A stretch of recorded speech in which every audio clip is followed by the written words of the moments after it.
সবাই কেমন আছেন? আশা করি সবাই ভালো আছেন। তো মূলত আজকে আপনাদেরকে আসলে নিয়ে আসলাম যে চট্টগ্রামের যে জিসির মোড়, অনেকে হয়তো যারা ঢাকা থেকে আসলে চট্টগ্রামের কক্সবাজার বা বান্দরবনে যাতায়াত করেন তারা হয়তো এই জিসির মোড়টা চিনবেন।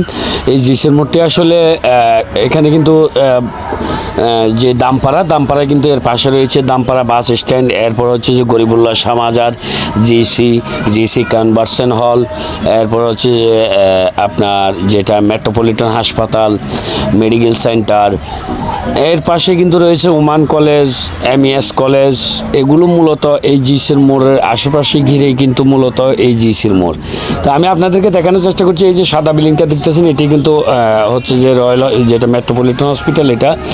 আর আরেকটা বিল্ডিং আপনাদেরকে দেখানোর চেষ্টা করতেছি, এই যে নতুন করে যে বিল্ডিংটার কাজ করতেছে সেটা মূলত হচ্ছে যে মেডিকেল সেন্টার। তো সেটাই মূলত আপনাদেরকে আসলে জিসির মোড় যে ফ্লাইওভারের উপর থেকে ভিডিওটা করে আপনাদেরকে দেখানোর চেষ্টা করেছি যে চট্টগ্রামের জিসির মোড়টা আসলে উপর থেকে দেখতে গেলে আসলে কেমন মনে হয় সেটাই মূলত আপনাদেরকে আমি আমার ক্যামেরার মাধ্যমে আসলে দেখাতে চেয়েছি।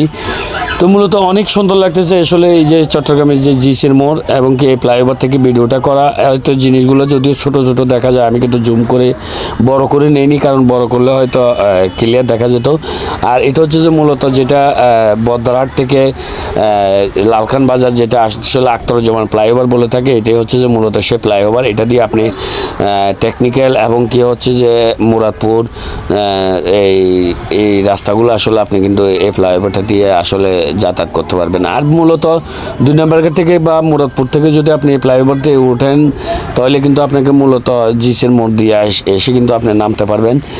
তো এই মূলত আপনাদেরকে আসলে দেখানোর চেষ্টা করতেছি যে এই যে জিসির মোড় আসলে উপর থেকে ফ্লাইওভার থেকে কেমন দেখাচ্ছে বা কেমন দেখানো হচ্ছে সেটাই মূলত আপনাদেরকে দেখানোর চেষ্টা করতেছি। আপনারা অবশ্যই কিন্তু ভিডিওটি দেখে আমাকে কমেন্ট করে যাবেন এবং কি ভিডিওটি অবশ্যই শেয়ার করে